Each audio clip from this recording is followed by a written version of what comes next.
আগুনে পড়লে হয়তো বা কোনো এক সময় এই জিনিসগুলা ফিরে পাওয়া সম্ভব, কিন্তু একটা জিনিস অসম্ভব, সেটা হচ্ছে আপনার যদি এই জায়গাগুলো একবার নদী ভেঙে যায়, সেগুলা কিন্তু আপনি পুরাতন বসত ভিটা যেটা, এটা কিন্তু আর ফিরে পাওয়া কখনোই সম্ভব না।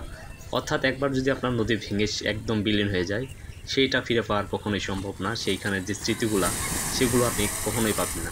আর উজান থেকে নেমে আসা পাহাড়ি ঢলের কারণে কিন্তু যমুনা নদী প্রায় ব্যাপকভাবে ভাঙা শুরু করেছে, অর্থাৎ যমুনা যে জেগে ওঠার নতুন চরগুলা, সেগুলো কিন্তু ব্যাপকভাবে ভাঙা শুরু হয়ে গেছে, দেখতে পাচ্ছেন এখানে।